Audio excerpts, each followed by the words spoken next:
నమస్తే, welcome to Bahujan media news. ముందుగా bulletin లో హెడ్లైన్ చూద్దాం. వాగులో బోల్తాపడిన ఆర్టీసీ బస్సు, ఈ ఘటనలో పలువురు ప్రయాణికులకు గాయాలు.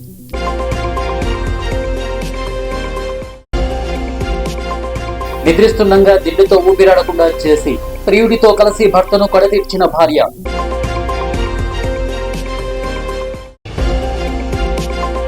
పుష్కరిణిలో వ్యక్తి హత్య, మృతుడిని తమిళనాడుకు చెందిన కరుణాకర్ గా పోలీసులు గుర్తింపు.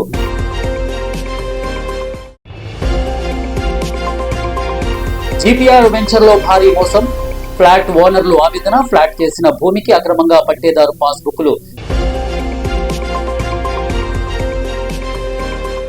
వాగులో బోల్తపడిన ఆర్టీసీ బస్సు.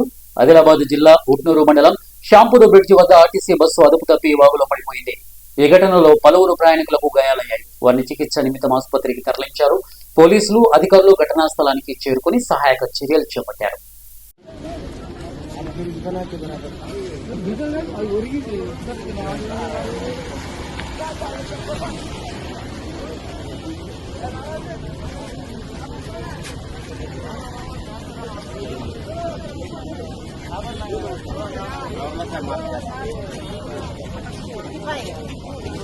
రాష్ట్ర ఎన్నికల కమిషనర్ ను కలిసిన BRS MLA KP Vivekananda Goud, ఎమ్మెల్సీలు షంబీపూరు రాజు, దాసోజు శ్రవణ్, మాజీ ఎమ్మెల్యే మంచిరెడ్డి కిషన్ రెడ్డి, ఇతర నేతలు ఇబ్రహీంపట్నం, కేతనపల్లిలో మున్సిపల్ చైర్మన్, వైస్ చైర్మన్ ఎన్నికలు జరిగేలా ఆదేశాలు ఇవ్వాలని ఎన్నికల కమిషనర్ ను కోరిన బీఆర్ఎస్ నేతలు మంచిరెడ్డి కిషన్ రెడ్డి, మాజీ ఎమ్మెల్యే ఇబ్రహీంపట్నం మున్సిపల్ ఎన్నికల్లో అవకతవకలు జరిగాయి, పోలీసులు ఇబ్బంది పెట్టారు, బీఆర్ఎస్ కౌన్సిలర్ రాకపోతే కాంగ్రెస్ వాళ్ళు అభ్యంతరం తెలిపారు, మాకు పూర్తి మెజార్టీ ఉన్నా చైర్మన్, వైస్ చైర్మన్ ఎన్నిక జరగకుండా అడ్డుకున్నారు.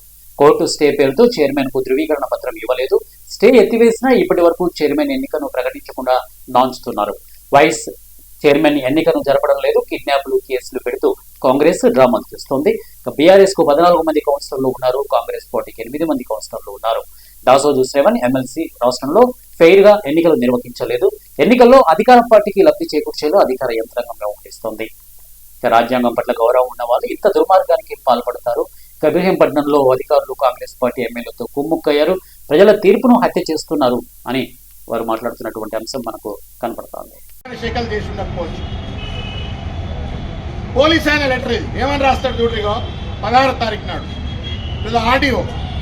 ఈ కాపీ కూడా మీకు సర్క్యులేట్ చేస్తాం, మీరు చూడండి కొంచెం మీడియా మిత్రులు లోతుగా. ఇది క్లాసిక్ కేసు. ఇది how మ్యానిపులేటివ్లీ diluting the model code of conduct, diluting the fair and free elections. పోలీసులు ఎంత దుర్మార్గానికి పాల్పడుతున్నారనడానికి ఇది ఒక నిదర్శనం. ఏం రాస్తాడో ఒకసారి చూడండి. ఆర్డీఓ స్టేషన్ హౌస్ ఆఫీసర్ ఆ పెద్ద మనిషి ఏం రాస్తాడంటే, after the declaration of results 2 separate cases of kidnapping have been reported అని చెప్పని ఆ కిడ్నాపింగ్ సంబంధించిన కేసులు రిపోర్ట్ చేస్తూ, ఎమ్మెల్యే ఎన్నికలు జరిగినప్పుడు రాళ్లు రువ్వుకున్నారు.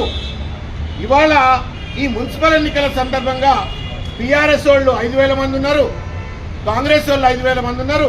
లా అండ్ ఆర్డర్ ప్రాబ్లం వస్తుంది కాబట్టి, given the prevailing tension, history of unrest and the potential for further escalation and breach of trust during the chairman and vice chairman election, it is respectfully submitted that conducting the scheduled election at this juncture may not be safe and advisable అని చెప్పనంటారు.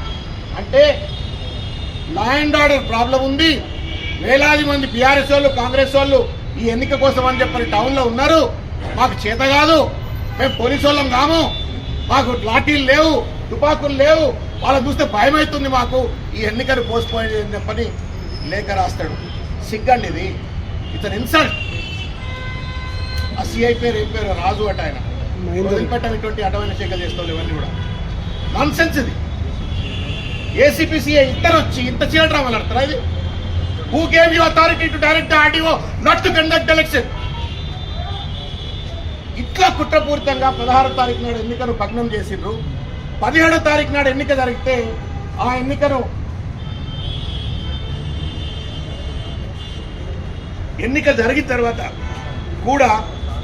ఎన్నిక జరిగిన తర్వాత కూడా ఇంతవరకు high court order ఇచ్చింది. నేను ఇంతకుముందు మీకు చెప్పినట్టుగా 17వ తారీఖు నాడు హైకోర్టు స్టే ఆర్డర్ ఉంది అని చెప్పని జరిగిన ఎన్నికను ఆపించిండ్రు, రిజల్ట్స్ డిక్లేర్ చేయలేదు.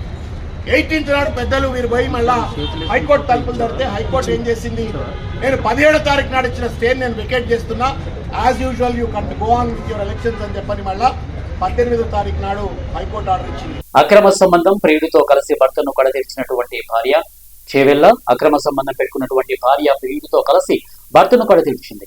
రంగారెడ్డి జిల్లా చేవెళ్లలో ఈ ఘటన జరిగింది. నిద్రిస్తుండగా దిండుతో ఊపిరాడకుండా చేసి భర్తను చంపింది. భార్య రాజేశ్వరి, ప్రియుడు శరత్ ను పోలీసులు అరెస్టు చేసి రిమాండ్ కు తరలించారు. మృతుడి తల్లి ఫిర్యాదుతో వచ్చినటువంటి దారుణ ఘటన వెలుగులోకి వచ్చింది.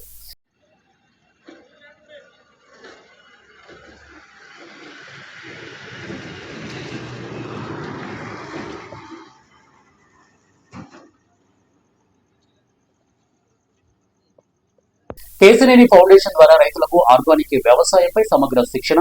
ఎంపీ కేశినేని నాని శివనాథ్ తెలుపుతున్నటువంటి అంశం. ఇందిరాగాంధీ మున్సిపల్ స్టేడియంలో ఆర్గానిక్ రైతోత్సవం, నేచురల్ ఫార్మింగ్ మేళా 2026, రైతోత్సవం మేళా 2026ను ప్రారంభించినటువంటి ఎంపీ కేశినేని శివనాథ్ ఎన్టీఆర్ జిల్లా ఆర్గానిక్ రైతోత్సవం 2026 ఒక వినూత్నమైనటువంటి కార్యక్రమం. రైతులు ఎరువులు వాడకం తగ్గించాలనేది సీఎం చంద్రబాబు ఆకాంక్ష. జిల్లాలోని 16 మండలాల్లో రైతులకు కేశినేని ఫౌండేషన్ ద్వారా అవగాహన కార్యక్రమం. మే నెల నుంచి ఆర్గానిక్ వ్యవసాయంపై శిక్షణ తరగతులు మొదలు. దేశవ్యాప్తంగా ఉన్నటువంటి వ్యవసాయ పారిశ్రామికవేత్తలతో రైతులకు శిక్షణ. ఎంపీ కేశినేని శివనాథ్ నాయకులతో కలిసి సేంద్రియ వ్యవసాయ రైతుల స్టాల్స్ సందర్శన. విజయవాడకు సంబంధించినటువంటి కేశినేని ఫౌండేషన్ ద్వారా ఎన్టీఆర్ జిల్లాలో సేంద్రియ వ్యవసాయాన్ని ప్రోత్సహించే దిశగా విస్తృత కార్యక్రమాలు చేపట్టనున్నట్లు ఎంపీ కేశినేని శివనాథ్ ప్రకటించారు. జిల్లాలోని 16 మండలాల్లో మండలాల వారీగా 3 రోజులు సమగ్ర శిక్షణ శిబిరాలు నిర్వహించి రైతులను ఆర్గానిక్ వ్యవసాయం వైపు మళ్లించేందుకు కార్యాచరణ సిద్ధం చేసినట్లు తెలిపారు. ఉత్పత్తిదారునికి వినియోగదారునికి ఒక మధ్య వంతెనల, ఎందుకంటే ఈరోజు ఆర్గానిక్ వ్యవసాయం మీద, ఆర్గానిక్ ఉత్పత్తుల మీద వినియోగదారులకి చాలా అపోహలు ఉన్నాయి.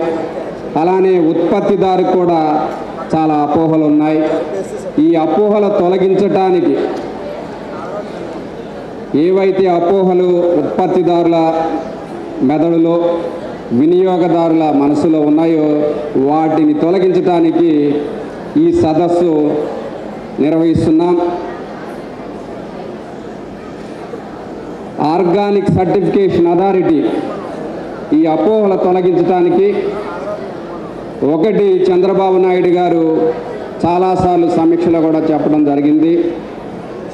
ట్రాన్స్పరెన్సీ ఉండాలి, మీరు చేసే పనిలో నిజాయితీ వినియోగదారులు కనపడాలి అనేసి పదే పదే చెప్పడం జరిగింది.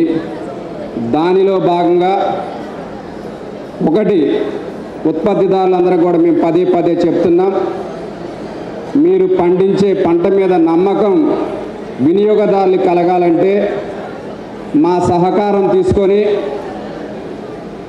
ఆ సర్టిఫికేషన్ తీసుకొని ఆ సర్టిఫికేట్ ద్వారా మీరు మీ ఉత్పత్తుల్ని ఆంధ్రప్రదేశ్ రాష్ట్రంలో, భారతదేశంలో, అలానే అంతర్జాతీయంగా కూడా మీరు వాటిని అమ్ముకోవడానికి అవకాశం ఉంటుందనేసి వారికి తెలియజేస్తున్నాం.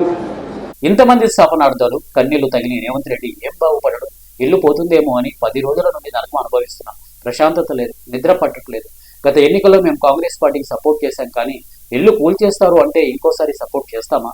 మూసీ గాంధీ సరోవర బాధితులు ఎట్లా ఇస్తారండి? ఇది ప్రైవేట్ ల్యాండ్, ఇది గవర్నమెంట్ ల్యాండ్ కాదు, ఇది సొంతం ప్రైవేట్ ల్యాండ్. ఇది ప్రైవేట్ ల్యాండ్ లో మేము ఉంటున్నాం. ఆయన డెవలప్మెంట్ కోసం మమ్మల్ని అడుగుతున్నాడు ఎక్వైర్ చేసుకోవడానికి. ఎలా ఇస్తారు ప్రైవేట్? ఇప్పుడు మా ఇల్లు సొంత ఇల్లు వదిలేసుకొని ఉన్నొక్క ఇల్లు వదులుకొని మేము వేరే ఎక్కడో ఉంటామంటే ఎలా ఒప్పుకుంటామండి? అండ్ ఇక్కడ పిల్లలకి కన్వీనియంట్, మొత్తం స్కూల్స్ కి కానీ మెడికల్ పరంగా కానీ అన్ని విధాలుగా కానీ కన్వీనియంట్ ఉంటుంది. ఇక్కడ వదిలేసి ఎక్కడో ఇస్తారు, మేము ఎక్కడో వెళ్తామంటే అసలు ఎందుకు ఇస్తారు? అసలు మేము ఎగ్నెస్ట్ ఉన్నాం, ఇయ్యము. అది ఏంటండి, రోజు రాత్రి దగ్గర వారం 15 రోజుల నుంచి పిల్లలకి నిద్ర లేదు, ఇంట్లో మాకు నిద్ర లేదు, ప్రశాంతత లేదు. ఇప్పుడు ఇల్లు ఉన్న సొంతంగా ఇల్లు కట్టుకున్నాం, డబ్బు కూడబెట్టుకొని సగం డబ్బులు డౌన్ పేమెంట్ కట్టి మిగతా ఈఎంఐ తీసుకొని కట్టుకున్నాం. ఆ ఇల్లు పోతుంది, ఇల్లు పోతే ఈఎంఐ ఎవడు వదులుతాడా? ఈఎంఐ కట్టాల్సిందే కదా. అట్లాంటిది వదులుకుంటే ఎట్లా ప్రశాంతత ఉంటుందా మాకు? చెప్పండి. మేము కూడా చెప్పాలంటే ఆ టైంలో కాంగ్రెస్ కి కూడా సపోర్ట్ చేసినాం మేము దగ్గరుండి. ఇప్పుడు మేము ఇట్లా అవుతుందని తెలిస్తే మేము సపోర్ట్ చేస్తారా? ఇంకోసారి చేస్తామా అసలు ఇట్లాంటి వాళ్ళకి? ఇల్లే పోతుంది అంటే ఇంకెందుకు చేస్తాము? 10 ఎకరాలు కాకుండా మీరు 70 ఎకరాల్లో చేసుకోవచ్చు కదా, చేసుకోవాలనుకుంటే. మరి ఏముంది ఆయన ఆలోచన విధానం వెనకాల మనకి ఏం తెలుసు? ఏందో అసలు ప్రజాపాలన ఇంకేమన్నా. నెక్స్ట్ టైం అయితే కష్టం కాంగ్రెస్ రావడం ఇట్లుంటే. ఛాన్సే లేదు. ఇట్లా ప్రజల మీద ఇబ్బంది పెట్టుకుంటూ చేసుకుంటూ పోతే ఎట్లా వస్తుందండి కాంగ్రెస్? ఏం లక్షల కోట్లు అంతా లోన్లలో. ఇప్పుడు 5,000 కోట్లు కూడా లోన్ తెచ్చే కదా కడుతుంది. అదే మన ఇదేస్తున్నా 1,00,000 కోట్లు అంగన్వాడీ ఉన్నాయి, గురుకుళ్ళు ఉన్నాయి, స్కూళ్ళు ఉన్నారు, ఎడ్యుకేషన్ పరంగా జాబులు లేవు. ఇప్పుడు ప్రజెంట్ జాబులు ఇప్పియండి, జాబులు లేవు, జాబులు ఇప్పియండి. మళ్ళీ రైతు బంధు వస్తలేదు. రైతుల కాడ కూడా మీరు లాక్కుంటున్నారు. ఏం ఉపయోగం? అన్నం పెట్టేవాడి దగ్గర నుంచి లాక్కుంటున్నారు, మళ్ళీ ఉన్నోళ్ళ దగ్గర నుంచి లాక్కుంటున్నారు. అందరి దగ్గర లాక్కుంటే ఇంకేం ఉపయోగము? ఏం పాలనేది? రూపాయి కూడా పెట్టుకొని పేదోడు ఆశ ఏంది? ఇల్లు ఉండాలి, సొంత ఇల్లు, టైంకి తిండి. నువ్వు ఇల్లు లాగేసుకుంటున్నావు, తిండి కూడా ఇస్తలేవు. రెండు పోతే ఇంకేం ఉపయోగం? పుష్కరిణిలో వ్యక్తి హత్య, పోలీసుల ప్రకటన. చేవెళ్ల పుష్కరిణిలో ఈ నెల 20న హత్యకు గురైనటువంటి వ్యక్తి మృతదేహం చేవెళ్ల ప్రభుత్వ ఆసుపత్రిలో ఉన్నట్లు పోలీసులు తెలిపారు. మృతుడిని తమిళనాడుకు చెందినటువంటి కరుణాకర్ గా పోలీసులు గుర్తించగా అతడి కుటుంబ సభ్యులు తమిళనాడులో ఉన్నట్లు తెలుస్తోంది. కాగా మృతుడి సోదరుడు ఎక్స్ సర్వీస్ మెన్ హైదరాబాద్ లో ఉంటున్నట్లు సమాచారం. అయితే వారి వివరాలు లేకపోవడంతో మృతుడి బంధువులు వచ్చి మృతదేహాన్ని తీసుకెళ్లాలని పోలీసులు ప్రకటనలో కోరారు.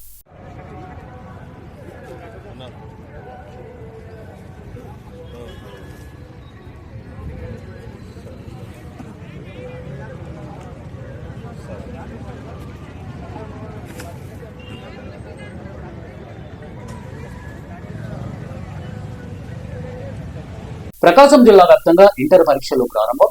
ప్రకాశం జిల్లా వ్యాప్తంగా ఇంటర్మీడియట్ వార్షిక పరీక్షలు ప్రారంభమయ్యాయి. ఉదయం 9 గంటల నుండి మధ్యాహ్నం 12 గంటల వరకు పరీక్షల నిర్వహణకు సర్వసిద్ధం చేశారు.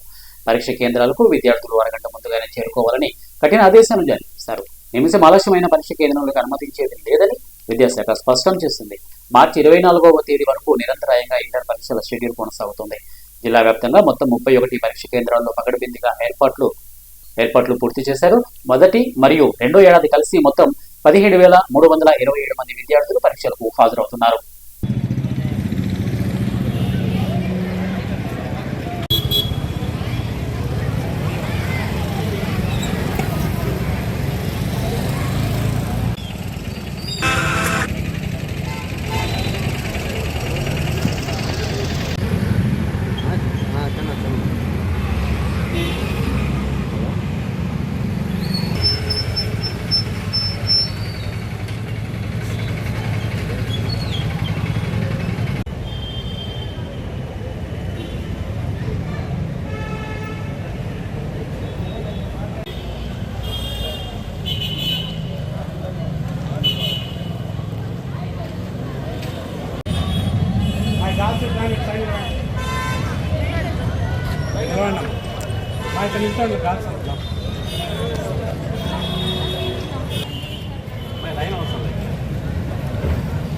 మాలు నిలబెట్టుకోండి ఇక్కడ లేదా తెలియదు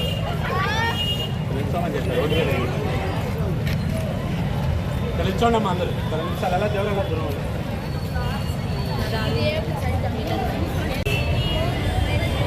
ఏది బాయ్స్ వదలట్లేదు.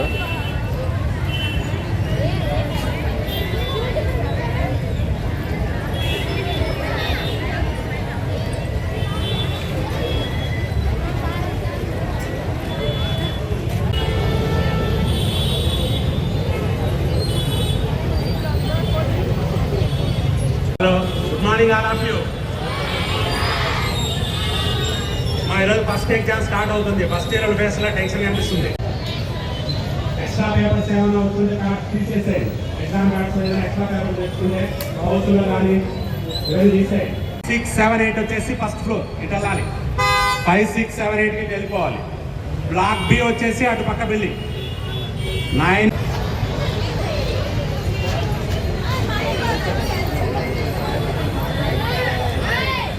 ఒక నిమిషం ఆగాలి. బాయ్ సాగా చివరికి వెళ్ళిపో.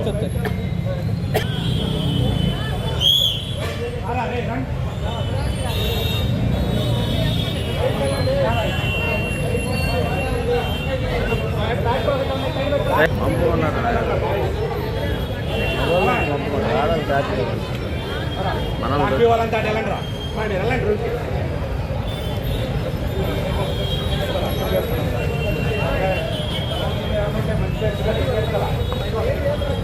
బ్లాక్ బి వాళ్ళట్రా రే బ్లాక్ బి వాళ్ళట్టు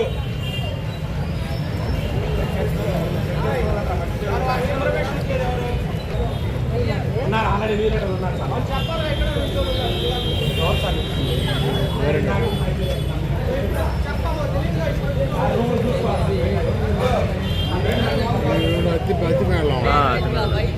జీపీఆర్ వెంచర్ లో భారీ మోసం, ఫ్లాట్ ఓనర్లు ఆవేదన. రుద్రారం జీపీఆర్ వెంచర్ లో భారీ భూమోసం జరుగుతోందని ఆరోపిస్తూ ఫ్లాట్ ఓనర్లు కీలక సమావేశం నిర్వహించారు. కౌన్సిలర్ లక్ష్మీ నరసింహారెడ్డి సమక్షంలో జరిగినటువంటి ఈ సమావేశంలో బాధితులు తమ ఆవేదనను వెల్లడించారు. ఫ్లాట్ చేసిన భూమికి అక్రమంగా పట్టేదారు పాస్బుక్లు జారీ చేయడం, అదే భూమిని మళ్లీ విక్రయించడం వంటి మోసపూరిత లావాదేవీలు జరిగాయని వారు ఆరోపించారు. ఈ అంశంపై జిల్లా కలెక్టర్, ఆర్డీఓ సంగారెడ్డి, పటాన్ చెరువు ఎంఆర్ఓలకు ఇప్పటికే ప్రాతినిధ్యాలు సమర్పించినట్లు తెలిపారు. జిల్లా కోర్టు ఆదేశాల మేరకు సంబంధిత సర్వే నెంబర్లను రిజిస్ట్రేషన్, రెవెన్యూ రికార్డుల్లో బ్లాక్ చేసినట్లు పేర్కొన్నారు. ఈ వ్యవహారంపై సమగ్ర విచారణ జరిపి బాధ్యులపై కఠిన చర్యలు తీసుకోవాలని ఫ్లాట్ ఓనర్లు డిమాండ్ చేశారు.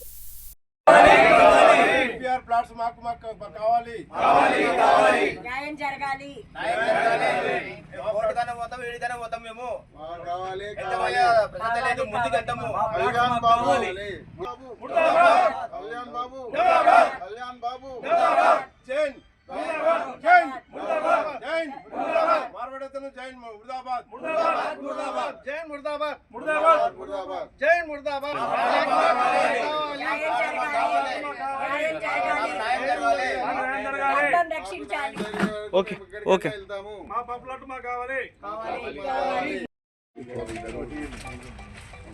ఆ డాక్యుమెంట్ అది మీది డాక్యుమెంట్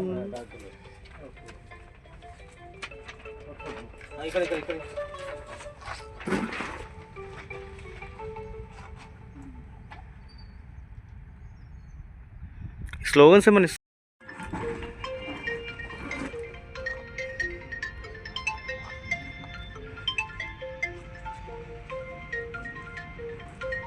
ఓకే. రాజమహేంద్రీవరంలో కిడ్నీ సమస్యలు, 5గురి మృతి. రాజమహేంద్రీవరంలో కిడ్నీ సమస్యలతో ఆసుపత్రిలో చేరిన వారిలో 5గురు మృతి చెందారు. పలు ఆసుపత్రుల్లో చికిత్స పొందుతూ 2 రోజుల వ్యవధిలో వీరు మృతి చెందినట్లు అధికారులు తెలిపారు. నిన్న 2 మృతి చెందగా ఇవాళ 3 ప్రాణాలు కోల్పోయారు. కిడ్నీ సమస్యలతో మరికొంతమంది బాధితులు ఆసుపత్రుల్లో చికిత్స పొందుతున్నారు. ఆసుపత్రుల పాలైన బాధితులందరికీ ఒకే వ్యక్తి పాలు పోస్తుండటంతో అక్కడే కల్తీ జరిగి ఉండొచ్చని వైద్యాధికారులు, బాధితులు పోలీసులకు తెలిపారు. ఈ మేరకు పాలు, నీరు నమూనాలను పరీక్షలకు పంపించారు.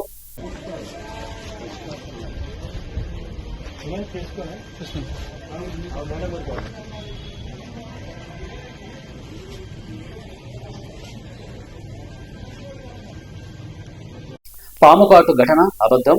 తిరుమలలో దర్శన క్యూ లైన్లలో మహిళా భక్తురాలికి పాముకాటు అని వివిధ ప్రసార మాధ్యమాల్లో జరుగుతున్నటువంటి ప్రచారం పూర్తిగా వాస్తవ దూరమని టీటీడీ తెలియజేస్తోంది.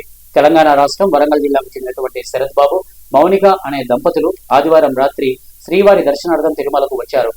ఈ నేపథ్యంలో టాక్సీలో మ్యూజియం సమీపాన ఉన్నటువంటి ఆర్బీ సెంటర్ పార్కింగ్ ఏరియాకు చేరుకోగానే మౌనిక తన పాదాలకు పసుపు రాసుకునేందుకు చీకటిలో పక్కనే ఉన్న స్థలంలోకి వెళ్ళింది. ఈ క్రమంలో కాలుపై స్పర్శ తగలడంతో భయభ్రాంతులకు లోనైంది. తన భర్త శరత్ ఆ ప్రాంతాన్ని పరిశీలించగా చిన్న పాము కనిపించింది.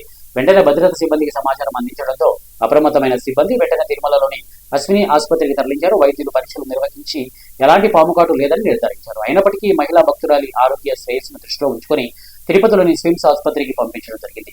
అక్కడ కూడా వైద్యులు పరీక్షలు నిర్వహించి ఎలాంటి సమస్య లేదని నిర్ధారించారు. ఆ పాము కూడా విషపూరితం కాదని విచారణలో తేలింది.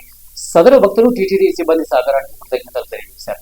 ఈ రోజు ఉదయం వారు క్షేమంగా వారిని దర్శించుకోవడం జరిగింది.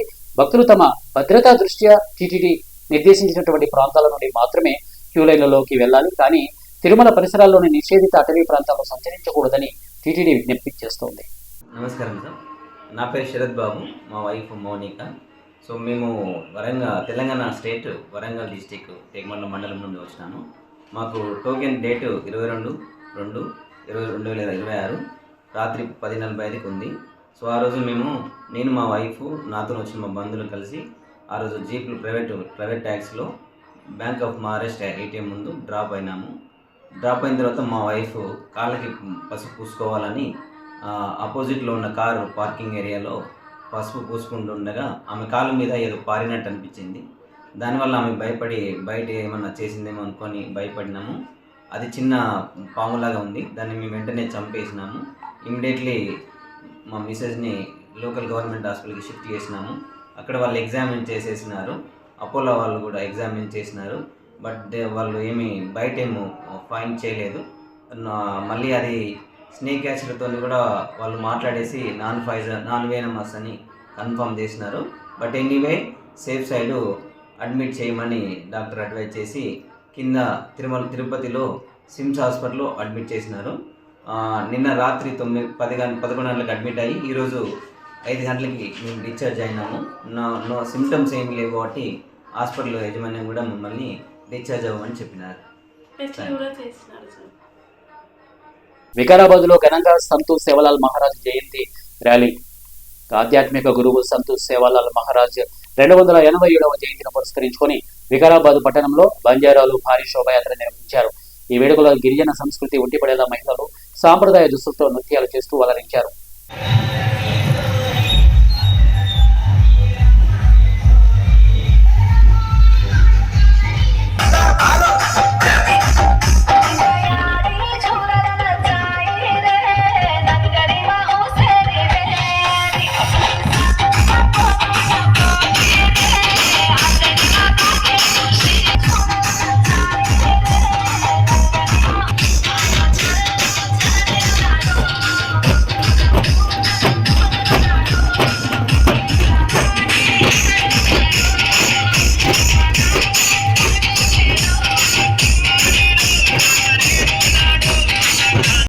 హైదరాబాద్ లోని జూబ్లీ హిల్స్ లో భారీ రోడ్డు ప్రమాదం సంభవించింది. జూబ్లీ హిల్స్ రోడ్ నెంబర్ 45 వద్ద ఘోరంగా కారు వేగంగా వచ్చి అదుపు తప్పి డివైడర్ ఎక్కేసింది. అది మరోవైపు నుంచి వస్తున్న కారులను బలంగా ఢీకొట్టింది. కారు అతి వేగంతో ఉండడంతో వెంటనే కంట్రోల్ కాలేదు. దీంతో ఫెరారీ కారుతో పాటు మరో 3 వాహనాలు తీవ్రంగా ధ్వంసమయ్యాయి. పలువురు వాహనదారులు తీవ్రంగా గాయపడ్డారు.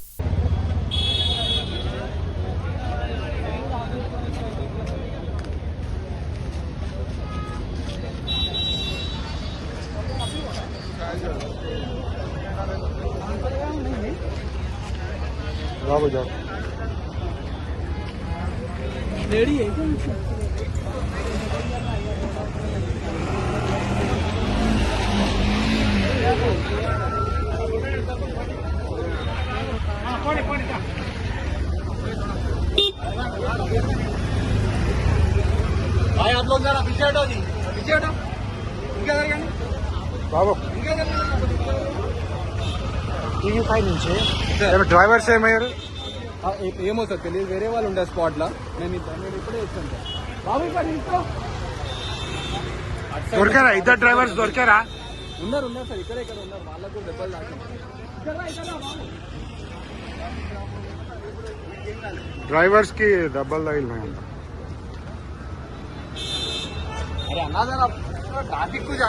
ఎవరిది ఫాల్ట్? ఎవరిది సార్ అది తెలీదు. నేను మొబైలే, నేను ఇప్పుడే వచ్చాను.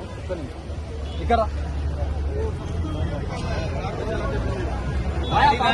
లా చదివి తెలంగాణ కేబినెట్ భేటీ స్టార్ట్ చేస్తారంట. ఇక రేవంత్ ఉద్దీన్ తరహాలోనే మంత్రులు శ్రీధర్ బాబా అని భట్టి విక్రమార్క, భట్టి అక్రమ్ అని పేరు మార్చుకోండి. ఎంపీ ధర్మపురి అరవింద్ మాట్లాడుతున్నటువంటి అంశమే. ఆయన పాలన మొదలైంది రేవంత్ ఉద్దీన్. ప్రథమంగా కామారెడ్డిలో ఎమ్మెల్యే కార్యాలయం మీద ఎమ్మెల్యే పైన దాడి చేయటం, బాన్స్వాడలో ఒక ప్రైవేటు సూపర్ మార్కెట్లో అక్కడ దాని యాజమాన్యం ఏదైనా పాటలు పెట్టుకుంటుంది, ఏదైనా భజనలు పెట్టుకుంటుంది. మేమే స్పీకర్లు పెట్టుకొని ప్రపంచాన్ని డిస్టర్బ్ చేస్తలేము. పరీక్షల సమయంలో ఓడ అర్థం కానీ ఏమేమో వస్తూ ఉంటాయి ఆ స్పీకర్లలోకి వెళ్ళి. ఓడికేమో అర్థం కాదు. 80% జనాభాకి అర్థం కాదు. న్యూసెన్స్ తప్ప ఏమి ఉండదాడ. ఆ న్యూసెన్స్ భరించమని మేము అంటలేము. సూపర్ మార్కెట్లో లోపల యాజమాన్యం ఏమి పెట్టుకోవాలంటే అది వాళ్ళ ఇష్టం. దాన్ని ఎవడో వచ్చి అక్కడ గొడవ చేసి వాడు కేవలం మైనారిటీ సంబంధించినోడు కాబట్టి వాడిని నెత్తి మీద పెట్టుకొని ఇక్కడ ప్రభుత్వం పోలీసు వాళ్ళ మీద ప్రెషర్ బిల్డప్ చేసి హిందువుల మీద కేసులు బనాయించి చేసిందేమో తురుకోడు గొడవ. హిందువుల మీద కేసులు ఎక్కువవుతున్నాయి, హిందువుల మీద లాఠీ చార్జీలు అవుతున్నాయి. ఇది అందులో మళ్ళా అమ్మాయి మీద దౌర్జన్యం చేసిన వాడు తురుకోడు. వైసీపీ అధినేత వైఎస్ జగన్మోహన్ రెడ్డిపై ఏపీ మంత్రి బాల వీరాంజనేయ స్వామి సంచలన వ్యాఖ్యలు చేశారు. ప్రతిపక్ష హోదా కూడా దక్కిన వైసీపీ నేతలు శ్రీ వెంకటేశ్వర స్వామి పేరుతో రాజకీయాలు చేస్తున్నారని ధ్వజమెత్తారు. కెమికల్స్ తో తయారు చేసినటువంటి కృత్రిమ నెయ్యిని తిరుమల లడ్డూలో వాడారని ఆరోపించారు. శాసన మండలిలో చెప్పులు బూట్లు వేసుకుని వెంకటేశ్వర స్వామి ఫోటోలు తీసుకువచ్చారని ఫైర్ అయ్యారు. మంత్రి శ్రీవారి చిత్రపటాలు పట్టుకుని జై జగన్ అంటూ నినాదాలు చేశారని అన్నారు. వైసీపీ హయాంలో రామతీర్థంలో రాముడి విగ్రహం తల నరికేశారని ఆవేదన వ్యక్తం చేస్తారు. చంద్రబాబు రామతీర్థం వెళ్తుంటే అడ్డుకున్నారని ఆగ్రహించారు. దేవుడి పేరుతో రాజకీయాలు చేస్తే పతనమైపోతారని హెచ్చరించారు. దేవుడితో పెట్టుకుంటే ఎవరైనా కానీ తగిన మూల్యం చెల్లించుకో తప్పదు. చరిత్రలో పోయినట్లయితే వాళ్ళు సొంత చిన్నానని టీటీడీ బోర్డు చైర్మన్గా పెట్టుకొని అక్కడ జరిగిన అక్రమాలన్నింటి కూడా సక్రమం అనే విధంగా ప్రయత్నం చేశారు. స్వయాన చైర్మన్గా చేసినటువంటి అతని వ్యక్తే అక్కడ కల్తీ జరిగింది అంగీకరిస్తే కల్తీ లేదని చెప్పి వాళ్ళ నాయకుడు జగన్మోహన్ రెడ్డి మాట్లాడతారు. అసలు కల్తీ కాదు, అది కృత్రిమ నెయ్యి, కెమికల్స్తో చేయడం కృత్రిమ నెయ్యి. అది నెయ్యే లేదు. దాన్ని ఎంత దారుణంగా చేసింది సిట్లో చాలా క్షుణ్ణంగా వివరించడం జరిగింది. సిట్లో ఏమీ లేదని అంటారు. వీళ్ళకి నేను ఒకటే చెప్తున్నాను, దేవుడి మీద మీ నాయకుడికి ఎట్లాగో విశ్వాసం లేదు, మీకు లేదు. దాని సాక్ష్యం ఆ రోజు శాసనమండలిలో నేనున్నాను, మా నాయకులు లోకేష్ గారు ఉన్నారు. అదేవిధంగా మీరు ఆ చూడండి ఒకసారి, ఒక ఫోటో చూడండి, అసెంబ్లీలో ఉన్నటువంటి క్లిప్పింగ్స్ చూడండి ఒకసారి. బొత్స సత్యనారాయణ గారు వాళ్ళ శాసనసభ్యులు మండలి సభ్యులు చెప్పులతో వెంకటేశ్వర స్వామి ఫోటోలు పెట్టుకొని వచ్చారు. ఒక్కసారి ఆ ఫోటోలు తీసుకొని పోడియం దగ్గర రాగానే కేశవ్ గారు నేను పక్కన కూర్చున్నా, వెంకటేశ్వర స్వామి ఫోటోలు లేగానే కేశవ్ గారు లేచి లెజిస్లేటివ్ మంత్రి గారు రియాక్ట్ అయ్యారు. అప్పుడు చైర్మన్ రూలింగ్ ఇచ్చాడు, ఎవరైనా వెంకటేశ్వర స్వామి కావచ్చు ఏ దేవుడినైనా తేవటం ఇది పద్ధతి కాదని చెప్పేసి ఆయన రూలింగ్ ఇచ్చి సభను వాయిదా వేసి వెళ్ళిపోయారు. అంటే దేవుడిని భక్తితో మనం గ్రామాల్లో మనవాళ్ళు ఊరూరు తిరిగేసి దేవుడు పట్టుకొని చేసుకొని వెళ్తా తిరుపతి వెళ్తారు, జోగి ఎత్తుకొని వెళ్తారు. అలాంటిది కాకుండా వీళ్ళు శాసనసభకు వచ్చేటప్పుడు వెంకటేశ్వర పట్టుకొని చెప్పులు వేసుకొని జై జగన్ నినాదాలు చేసుకుంటా నేరుగా వచ్చారు. అది ఎంతవరకు సమర్థనీయం మేము చూడలేదు. అసెంబ్లీలో ఉన్నాం, ఉన్న తర్వాత కుమ్మేర జాతర ఘటనపై బీఆర్ఎస్ స్పందన. డీజీపీని కలిసినటువంటి మాజీ మంత్రి శ్రీనివాస్ గౌడ్. నాగర్ కర్నూలు జిల్లా కుమ్మేర జాతరలో దైవ దర్శనానికి వెళ్లినటువంటి 2 ఏళ్ల చిన్నారి అనుమానాస్పద మృతి ఘటనపై రాష్ట్ర డీజీపీని మాజీ మంత్రి శ్రీనివాస్ గౌడ్ కలిశారు. శ్రీనివాస్ గౌడ్ మాట్లాడుతూ నాగర్ కర్నూలు జిల్లాలో బీసీ కుటుంబానికి చెందిన మహిళపై దాడి, 2 నెలల పసికందు మరణంపై డీజీపీకి ఫిర్యాదు చేశారు. సభ్య సమాజం తలదించుకునే విధంగా అత్యాచారాలు, మానభంగాలు జరుగుతున్నటువంటి దౌర్భాగ్య స్థితి కాంగ్రెస్ పాలనలో కొనసాగుతుందని వారన్నారు. తెలంగాణ రాష్ట్రం ఏర్పడినాక తెలంగాణలో పోలీసులు నిమిషాలలో కేసు ఛేదించేవారు. ఇప్పుడు పట్టపగలు అత్యాచారాలు జరుగుతున్నా పట్టించుకొని దౌర్భాగ్య పరిస్థితి నెలకొంది. ఒక నిరుపేద మహిళపై దాడి చేసి ప్రైవేట్ పార్ట్స్ పై చేతులు వేస్తూ దాడి చేశారు. ఒక జాతరలో దైవ దర్శనానికి వస్తే తక్కువ కులమని మహిళపై దాడి చేసి కాంగ్రెస్ రౌడీలు చిన్న పసికందును తన్ని చంపారని అన్నారు. ఒక అమ్మాయి పైన అత్యాచారం, తర్వాత చంపడం, అనేక మంది మహిళల పట్ల. ఈరోజు ఒక మహిళ 2 నెలల పసిగుడ్డును ఇట్లా ఎత్తుకొని, అయ్యా కనకరించండి, తన్నొద్దు, నా బిడ్డ ఉందన్న కూడా కాలుతో తంతే ఎగిరిపోయి బండ మీద పడ్డాడు పిల్లాడు. అడుక్కుంటుంది గుడి దర్శనం. ఈ గుడికి సున్నం వేసిన వాళ్ళ మేమే. నేను ఎస్సీని, నేను రజకుని పెళ్లి చేసుకున్నా, బీసీని, మేమే సున్నం వేసినాం ఈ గుడికి. 100 రూపాయల టికెట్ ఎందుకయ్యా, నా చిన్న పిల్ల ఉంది చూడండి అన్న కూడా కనికరం లేకుండా కాలుతో తన్నడం, వేలాది మంది అక్కడ చూడడం. కాలుతో తంతే రాయి మీద పడ్డాడు పిల్లోడు. కనికరం లేకుండా మళ్ళీ రూమ్లోకి తీసుకెళ్ళి ప్రైవేట్ పార్ట్స్ కూడా టచ్ చేసి అసభ్యంగా ప్రవర్తించిండ్రని చెప్పి ఆమె చెప్తా ఉంది. ఒక మహిళ తనను ప్రైవేట్ పార్ట్లు పిసికిండ్రు, రకరకాలుగా హింసించిండ్రు, ఎవరైనా చెప్తారా? చెప్పండి, జరగకపోతే చెప్తారా? ఒక మహిళ అంతా ఏడ్చుకుంటూ నన్ను ఇట్లా చేసిండ్రయ్యా అని చెప్పి పోలీస్ స్టేషన్కి వెళ్తే పోలీస్ స్టేషన్లో దరఖాస్తు తీసుకోలేదు. నేను డీజీపీ గారిని అడిగినా, మీరు సీసీ ఫుటేజ్లు వెరిఫై చేయండి, దాడి జరిగిన మహిళ పోలీస్ స్టేషన్కి వచ్చిందా లేదా, ఏ సమయంలో వచ్చింది, ఎందుకు కేసు రిజిస్టర్